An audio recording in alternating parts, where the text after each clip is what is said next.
ప్రస్తుతం గంగైకొండ చోళవరంలో బృహదీశ్వర స్వామివారి దేవాలయం దగ్గర ఉన్నాం. ఈ బృహదీశ్వర స్వామివారి దేవాలయ నిర్మాణం, అందులో ఉండేటువంటి మూర్తి, ఇదంతా దాదాపుగా మనకు తంజావూరులో ఉండేటువంటి బృహదీశ్వర స్వామివారి మూర్తిని పోలినట్టే ఉంటుంది.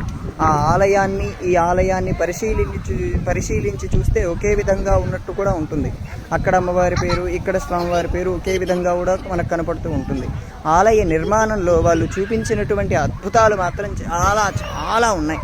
అసలు ఈ గంగైకొండ చోళవరం అంటే గంగని జయించి ఇక్కడ చోళవరాన్ని నిర్మించినటువంటి ఆ రాజు, రాజేంద్ర చోళుడైనటువంటి ఆ మొదటి చోళుడైనటువంటి చోళభూపాలుడు, ఆ చోళుడు అక్కడ ఉండేటువంటి గంగా జలాలని తెచ్చి ఇక్కడ దగ్గరలో ఒక చెరువును తవ్వించి ఆ చెరువులో ఈ గంగా జలాలను కలిపి అక్కడి జలాలతో ఇక్కడి అభిషేకం జరిగించేటట్టుగా ఏర్పాటు చేశాడు. ఇక్కడ ఒక బావిని కూడా నిర్మాణం చేశాడు.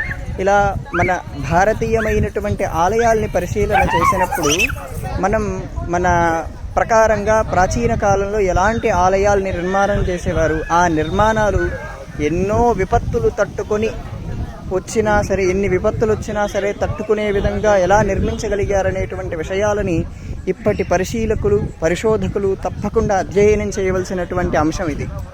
ప్రస్తుతం గంగైకొండ చోళవరంలో బృహదీశ్వర స్వామివారి దేవాలయం దగ్గర ఉన్నాం. ఈ బృహదీశ్వర స్వామివారి దేవాలయ నిర్మాణం, అందులో ఉండేటువంటి మూర్తి, ఇదంతా దాదాపుగా మనకు తంజావూరులో ఉండేటువంటి బృహదీశ్వర స్వామివారి మూర్తిని పోలినట్టే ఉంటుంది. ఆ ఆలయాన్ని, ఈ ఆలయాన్ని పరిశీలించి చూస్తే ఒకే విధంగా ఉన్నట్టు కూడా ఉంటుంది. అక్కడ అమ్మవారి పేరు, ఇక్కడ స్వామివారి పేరు ఒకే విధంగా కూడా మనకు కనపడుతూ ఉంటుంది. ఆలయ నిర్మాణంలో వాళ్ళు చూపించినటువంటి అద్భుతాలు మాత్రం చాలా చాలా ఉన్నాయి. అసలు ఈ గంగైకొండ చోళవరం అంటే గంగని జయించి ఇక్కడ చోళవరాన్ని నిర్మించినటువంటి ఆ రాజు, రాజేంద్ర చోళుడైనటువంటి ఆ మొదటి చోళుడైనటువంటి చోళభూపాలుడు, ఆ చోళుడు అక్కడ ఉండేటువంటి గంగా జలాలని తెచ్చి ఇక్కడ దగ్గరలో ఒక చెరువును తవ్వించి ఆ చెరువులో ఈ గంగా జలాన్ని కలిపి అక్కడి జలాలతో ఇక్కడి అభిషేకం జరిగించేటట్టుగా ఏర్పాటు చేశాడు. ఇక్కడ ఒక బావిని కూడా నిర్మాణం చేశాడు.